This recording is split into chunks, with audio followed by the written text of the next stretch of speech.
was trying to explain that about plot to somebody this weekend. I was like talking to one of the other filmmakers, and I was just like, yeah, like I think a lot of times, well, one of the problems is that people write stories from the plot outward and not from the characters inward towards the plot. Mm-hmm. And the issue with that is that like when you're writing a story like that, it's like characters are making decisions that the plot needs, as opposed to the plot being a product of the character's decisions. And like, yeah, just not great of a story. I think it gets into that argument like character-driven stories versus plot-driven stories, and I think plot-driven stories can feel a bit empty because the characters aren't necessary. They're more vehicles than anything. Yeah, they're not really people. And also because it also makes characters like there's, and I'll say this a lot about. There's a lot of different movies, but I think Sinners is probably like a really good example of like in Sinners, Grace. Have you seen Sinners yet? I have not. People keep talking about it. I'm not a horror person. Oh my god. Sorry. Jeez. But essentially in that movie, a lot of characters, they make decisions because of what has to happen in the plot. And like because they're making those decisions based on, it's like the decisions are like nonsense. It's like nobody would ever make this decision or would ever do this thing. But you know, like the reaction that I get whenever I'm like bringing it up to somebody, like even when I was talking about it this weekend, I was like, yeah, like the only reason that this character does this is because this is where they have to be at the end of the movie. And the thing that they're saying is like, well, yeah, but like in order to end the movie, in order to have this thing happen, then like somebody had to do that. I'm like, yeah, exactly. Like the whole problem is that you're writing so you can appease the plot. And I'm like, what you're not, like the problem is that like it creates character decisions that don't make any sense. Whereas like if you write from the base of the character, then like what would it make sense for this character to believe? And then what would they do with what they believe? Yeah. I think it's one of the reasons why I tell poets that like you don't really control where the poem goes. I mean you can, but the end result is going to be a poem that's going to feel a bit forced and probably avoids the truth that would be most surprising even to the poet who's writing it. Yeah, because you're preaching at that point. You're preaching, right? It's like if you're like, man, this is how the plot, this is how the poem should manifest, or this is like the lesson that you should get from the poem, then you're reverse engineering what you believe and what you think, and then now you're trying to force the poem to agree with you. Yeah. Because I'm like, I don't know, I feel like I started a lot of poems and like by the end of it, I'm like, I disagree with it. I'm like, I don't agree with necessarily, or maybe I agree with on a subconscious level, but like, you know, the me that's walking around and having conversation with people, I'm like looking, I'm like, yeah, I would not think that. I don't necessarily believe that. Mm-hmm. But I'm like, the art itself is what's important. So like whatever this thing that I created, like that has to live outside of me, out in the world and figure itself out and figure out, you know, who believes in it and what and all that other stuff. Mm-hmm. And you know, I can separate that from, you know, this is what you believe about them. I'm like, no, I don't even typically like write those kind of poems where I'm like, you know, the world is wrong and this is why. Like I don't think I'm like that kind of artist. But if I was, then like I would hope that I could find like things about the world that surprised me that I didn't see coming. Mm-hmm. Yeah. What a great way to kind of get into our central topic. Oh yeah, for today. Good morning, guys. Good evening, good afternoon. Welcome to Arts and Offers. This is the video podcast where we talk about that intersection between art, poetry, and business. Mm-hmm. My name is Geoff. I'm Mathias. Mathias, you just got back from a big little thing. I did. The Black August Queer Film Festival in Minneapolis. I think it's that one. Is that you one? Can't hear it. So hopefully, the wrong sound. Hopefully you've heard a round of applause just now. But yeah, it was over in Minneapolis. We went out there Friday, and we just came back yesterday. So yeah, no, it was a really great time. Shout out to the curator and master of ceremonies, Dinesh Smith. If you are a poet and I'm saying the words Dinesh Smith, like you know who this person is, right? But we had an amazing time. We are able to uh, speak with and be in conversation with and really get some insights from some of their local filmographers and filmmakers. And yeah, it was just all around a really great time. But it was really cool because it was like, Dinez is a poet who just has an incredible grasp on like creating work, like creating visual work, even if it's not like like video or photos. I believe that their poems are visual works in that they're able to paint a really beautiful picture, or they're a really high resolution picture of like whatever they're describing. So yeah, shout out to Dinez, shout out to Pillsbury House for hosting the film festival. It was great. That we actually so actually and interestingly enough, I didn't because I think we talked a little bit on the phone while we were there, but they had us staying in this building. It's like a compound of sorts. So it's like the downstairs is like a small theater. They have like some offices and stuff like that, and some creative spaces. And then the second floor is like an apartment, and so there's like two different rooms. There's two bathrooms upstairs, and there is like a full like little like kitchen area. Like it's a kitchen, but it's also like a sitting room. There's a really beautiful like kind of balcony, and that's where we stayed for like the residency. It was really cool. So and I feel like envisioning something like that, and like maybe not necessarily like exactly something that you would want to do with like diverses, but just like this idea of like being able to bring artists like in, like they brought us in from here from Columbus, and for the duration of the film festival, we were staying there, and like essentially we would do events and would come back and stuff like that. So it was really cool. No. Long term goals for sure. No, the idea we're going to need a space that has like a bedroom and a shower, and probably a little kitchen area, or at least to do some light cooking. But that's further down the line. Heck yeah. Well, let's kind of continue on that thread. Kind of, we started with at the beginning of the podcast where we're kind of talking about character driven versus plot driven. You mentioned you're having this discussion with filmmakers, and I would like to know, in addition to that point you mentioned, kind of 4 other things that you've learned from entering into photography and filmography that you think would also apply well to poets.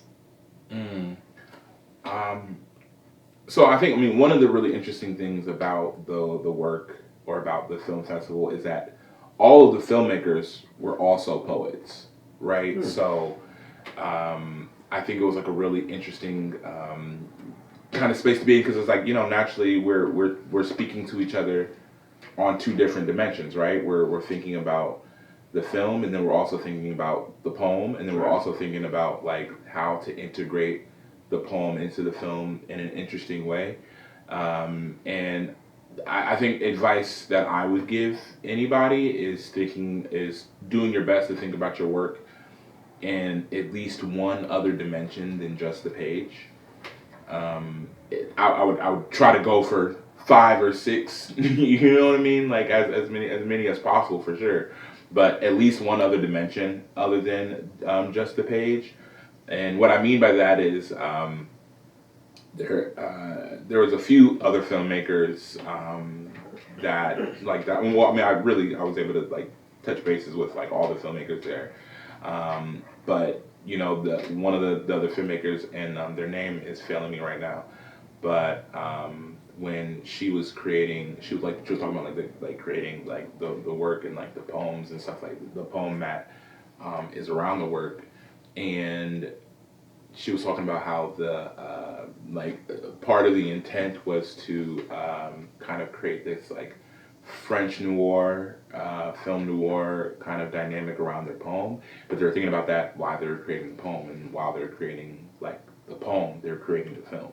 And so I'm like, yeah, that's something that's to me is really important, because especially nowadays, whenever I'm working on something, I'm thinking really the film first, you know what I mean? Mm-hmm. Which kind of forces it to be at least two dimensional, because if I'm thinking about how I'm writing a poem, but I'm thinking about how it's going to be a film, like it's like at least those two dimensions. And then now I'm really starting with collage.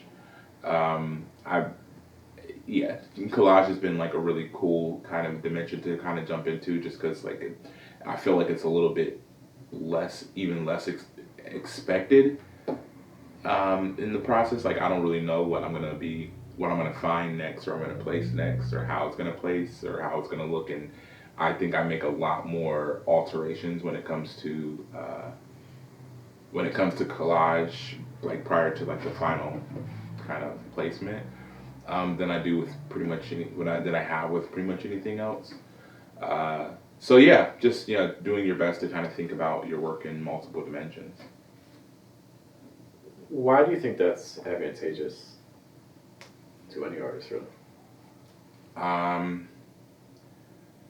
I think, I mean, firstly, you don't really know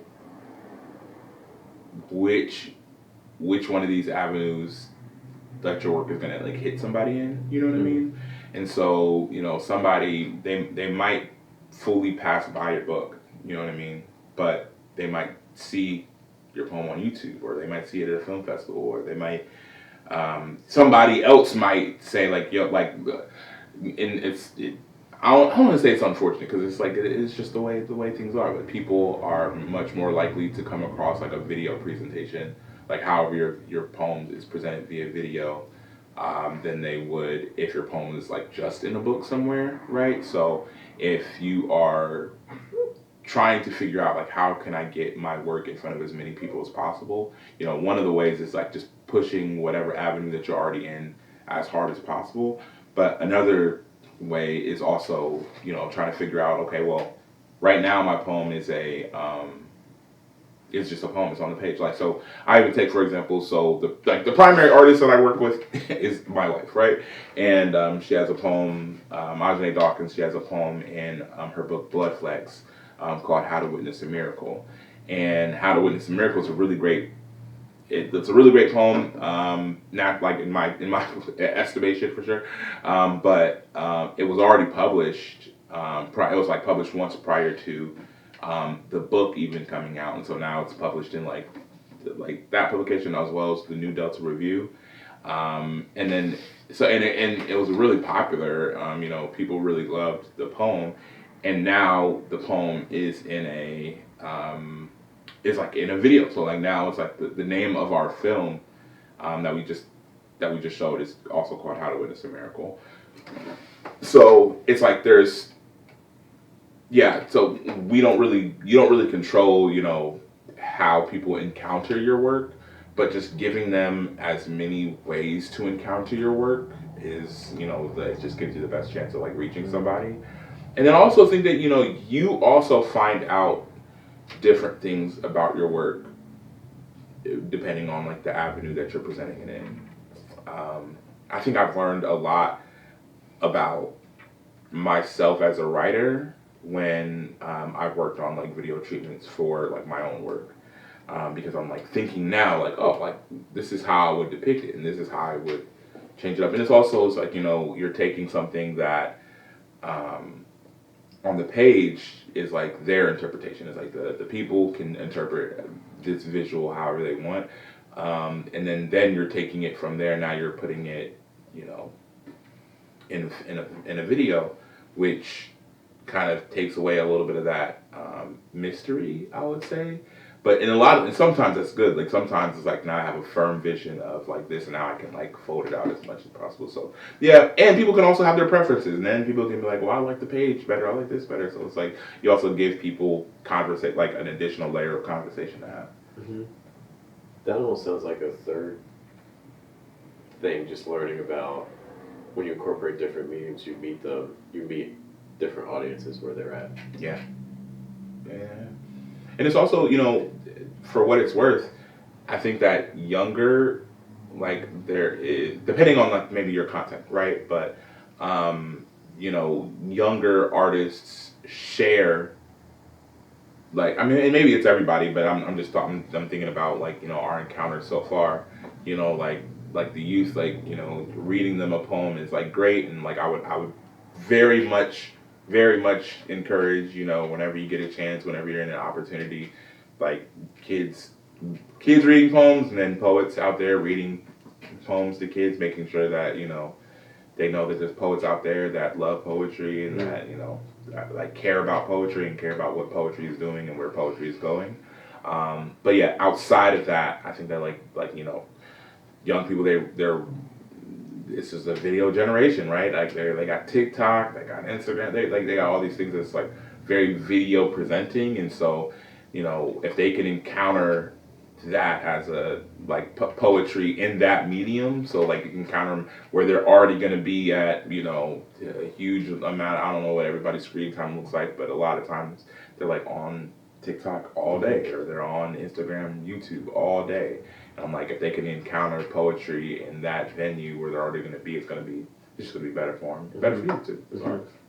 And those younger poets, you might be like, well, these younger poets aren't really my demographic, or I'm not necessarily writing with them in mind for now, but people get older, so if I, sorry. We had a deal. I mean, today was the first day of school for our 7-year-old, for second grade. Hopefully, so people definitely get older. But so the way I think about it is, if I can reach you in your format, even at an age, that I'm not necessarily aiming for, but I'm able to get in front of you versus not. Because if I just stick with the page, for instance, maybe I don't connect with you at a younger age. If I get you at video, well, maybe later on, maybe you'll change to be also incorporate some more page stuff. You might look up page stuff from the people that you encountered when you were younger. Like you never know. So it's like you might be able to be kind of top of mind later on when the time is right for a different format. Yeah, 100%. And it's like there are things that we remember as kids that grew up with us, and that we were like it's like there's like a nostalgia around it, and a lot of it is like people are creating things that I even think about somebody like J.K. Rowling, for example, like with the Harry Potter books, like the version of Harry Potter that the first book is not even really the same kind of writing as like the last books. You know what I mean? Like like J.K. Rowling is like kind of creating work that way. It's like this younger generation is going to grow, and they're going to like getting to them to love what this work is right now is gonna benefit. I mean, it definitely benefited literacy rates at the time for sure.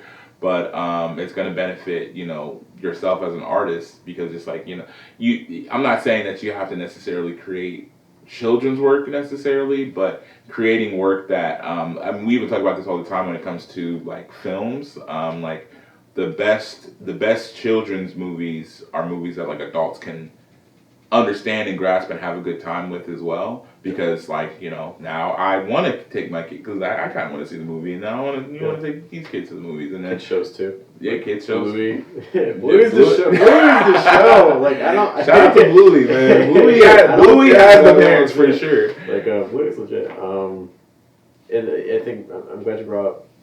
Well, not necessarily glad you brought up like J.K. Rowling, because J.K. Rowling has a lot of other things. But if we look at just what Harry Potter starts off as a book.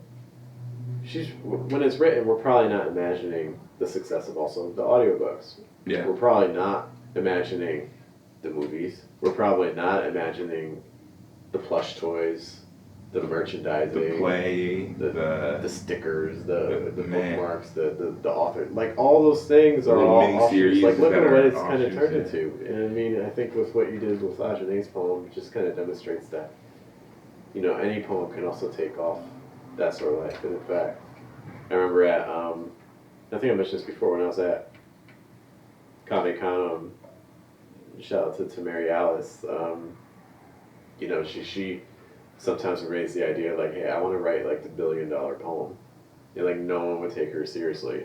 But then she comes to me and it's like, just whip out the book and the pen. It's like, all right, well, how do we make a poem into $1 billion? You know? Yeah. Because at some point it's going to happen. But the way it's going to happen is it's probably going to be these sorts of things where it's probably not just purely going to be a poem on the page. It's probably going to have all different components to it. So I think that's kind of one thing to consider. So at the beginning, I kind of asked you for 5 things, just sort of like lessons we're taking from filmmaking. We've hit on a couple. Like we talked about kind of learning about dimensions of like plot-driven story versus character-driven. We talked a bit about just being able to take work into multiple dimensions and learning how that changes the poem to a degree. We talked about how it allows you to meet audiences where they're at that maybe normally you wouldn't be literate to. Yeah. If you had to give me 2 more lessons from filmmaking that you think apply well to poetry, what do you think those lessons would be right now? I think when it comes to filmmaking, something that I don't want to say I struggle with, but I do have to contend with fairly often. I'm trying to figure out like the right way to put it. So when I'm starting off making the film, like I'm not like thinking about the finished product of the film, right? I'm thinking of what are the ingredients that I need to create the final product. And I think about that a lot because it's like, okay, so like let's say for and it's called like storyboarding, right? So like when it comes to like this film, you know, I had heard the poem a lot. I heard the poem while Ajane was working on it. I heard the poem like, you know, in her first draft, her second draft, her 20th draft, and things like that. And when we decided, okay, we're gonna do films, we're gonna do so this is kind of a smaller part of a larger project that's gonna eventually, crossing our fingers, gonna be out by the end of this year. But when I'm thinking about that, I'm thinking about like, okay, like what is the best way to present this like window of images and this window of images and this window of images. And I think about that because I think a lot of times when people are writing poems or when people are creating poems, like I think that part of the process should be driven by whatever the poem's doing. Absolutely. But I think that creating visuals, it's almost kind of like creating visuals it's a lot harder to be like, unless you're doing like, I don't know, like reality TV or something like that, and even like that's kind of like, you know, that's not really real. And so just this idea that like when you're creating the work or when you're like creating the visuals, you are planning things out and you are like kind of developing smaller parts of it as you go. And so, yeah, I think as a filmmaker, I'm always like, you know, kind of exactly what you kind of described a little bit as well. Like, you know, if somebody's like, whenever somebody comes to me, because I'm in development on a couple other projects too. And whenever somebody like approaching me like, okay, I want to work on like this poetry video, it's like the first thing that, for some of them, I'm like, let's work on the poem, like first and foremost. But for a couple of them, it's like, okay, so like, what is this poem doing to you? Like, you know, in your estimation, what do you believe this poem is doing? And then it's like, do you want the poem to be doing whatever you believe the poem is doing, or whatever the audience believes the poem is doing? Because like, you know, they might be more comfortable living inside of the world that, you know, that first comes to mind for them. And it's like, is that what you want to create? Because and there's no wrong answer there. You know what I mean? If I'm creating a visual, I could create 50 different. I'm actually working with Ibrialo. I believe you met her, and like one of the things that we talk about all the time is like, yeah, like, you know, we can create this visual, but we can create 20 visuals. You know what I mean? We can create 20 visuals with the same thing. So, yeah, just kind of engineering the work that you're doing from a filmmaker's perspective, and being like, okay, like what are the small pieces of this work that are gonna comprise the larger picture? I'd almost kind of summarize that as like awareness of presentation and how the work is going to appear once it enters the world. Yeah. And I think, just going to say, one of the first things I do when I am editing the poem or like workshopping the poem is I just kind of give it the eye test. Just literally just like holding the poem out and just seeing what's happening. Puts it into the visually, sun, make sure you know. it's not counterfeit. Yeah, you gotta burn it a little bit just to see. Just kind of see, because we are visual creatures. We get a lot of sensory information from our eyes. So, Yeah. and that tells us a lot. You know, when you look at a block of text, that's different than when you have a lot of negative space, which is different than if you have, you know, lines scattered everywhere. Like all those things convey things emotionally very different. You know, and generally you want those things to be in alignment. Yeah. Presentation's really important. You know, there's a reason that you look at books and like cover design. It's the reason why cover design we have a name for it. It's important enough that it has a name, you know? And you like to think that your work is just going to be picked up based on the merit. But the reality is that, no, like, presentation continues to be a key determiner for how far a piece of work's able to go. Like they say, don't judge a book by its cover, but then like that's literally how I they have to say that. Like always I have to say this because like if I'm looking at a book, it's like the cover has something to do with it. You know what I mean? Unless it's like somebody that you know, or somebody that you're familiar with or something like that. Outside of that, if it's just like, you know, part of the reason why you might pick it up is what's happening on the cover. Yeah. We're telling students all like if something has a name, there's a reason it has a name. If they have a name, that means there's no awareness. That's another reason, like from a language perspective, like vocabulary is really important. If you have a smaller vocabulary, you literally see fewer things. Yeah. You're not even aware they exist. That's part of the value of name, and that's why I think thinking about the presentation, how we're presenting our work and ourselves, and how we present the work. These are all important considerations in film. I'm not I do videos, but not on like a film sort of scale. I think it gets at that awareness. Mm. Yeah. So, to wrap up, if you have to give us a fifth and final lesson that you think poets can take away from filmography, what would it be? So the barriers to entry are a little bit different, just because it's like as a poet, you know, I maybe only really need pencil and some paper, like a notebook or something like that. But as a filmmaker, I need like I need a camera. So I mean, the good thing is that a lot of our phones, you know what I mean, have cameras that directly attached to them. But I would say like, you know, I think the biggest barrier to entry for a lot of people when it comes to film, and then you find this out because it's a lot of the same when it comes to poetry too, is like willingness to just start. I mean, one of the big things, one of the really consistent things that kind of came up over this weekend is a lot of the films that were displayed were like shot on somebody's like phone, you know, and I think about that a lot because it was good quality, it was good story, and you know, Are they editing on their phones too? That would be wild. I don't know. That's a good question. That would be wild if they're doing that. Just imagine doing the screen. Yeah. Anyways, but also, so when I first started filmmaking, I was shooting and editing on my phone. So I was like, and this was like, you know, naturally years ago. But it was also like this, like it's just this thought that, you know, the things that are stopping you are typically not things that are really stopping you. They're things that you're putting in the way to stop yourself from creating a product whose that quality that you don't really see yourself lining up with. So like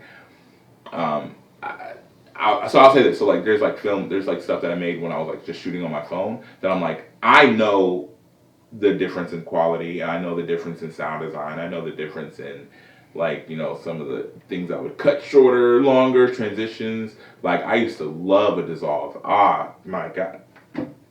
Okay, I'm not gonna. But I used to love a dissolve transition, and then like now in like 2025, I'm like, I see a dissolve transition. It's like, yeah, I don't, I.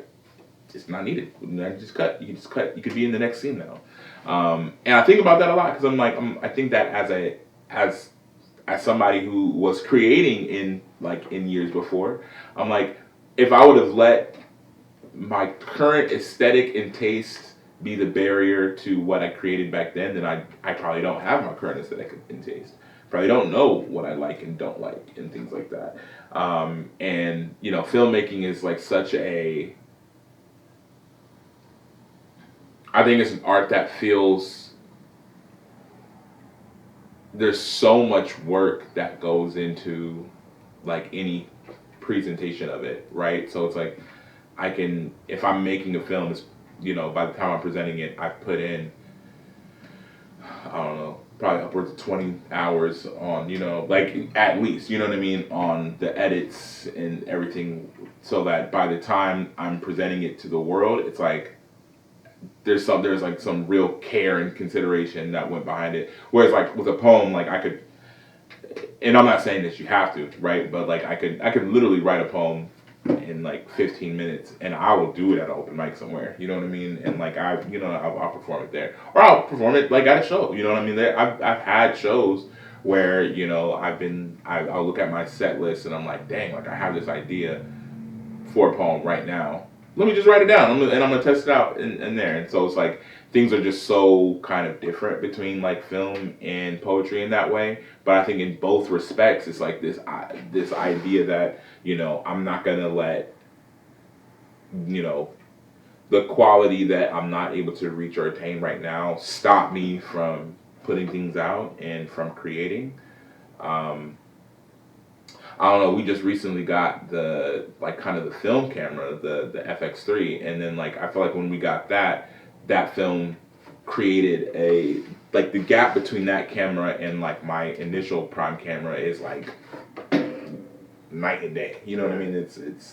It's worlds apart from each other, and I think about like I was shooting films, I was shooting like everything that I could with that camera, and I'm like yeah, like you have, and if I only had a phone, I would be shooting with my phone. You know what I mean? So yeah, all just to say that just kind of pick up the camera, pick up the pen, and create, and push yourself to create, and give yourself room to be cringe.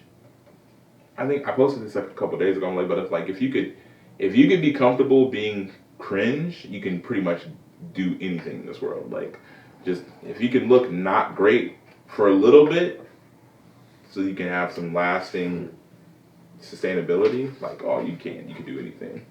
It's interesting because with my pronunciation students, sometimes what I challenge them to do is to say a phrase and be completely incomprehensible. Just say a sentence in a way that no one can understand what you're saying. They can't do it. It's such a hard time. Because it goes against all your instincts. Yeah, because everything's about being clear. Because you want to be like kind of timid, you know what I mean? So it's like you're being more timid when you don't really clearly understand something, where you don't like understand it like thoroughly, as opposed to like stating it. I think it's more that we've just been so conditioned to be understood and to be clear and to keep things sharp.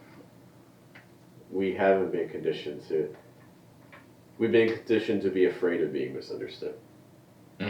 And so like if I asked you to make a cringe video intentionally, like there's a concept of learning, like negative learning, where you lean into the opposite of the thing you're going for.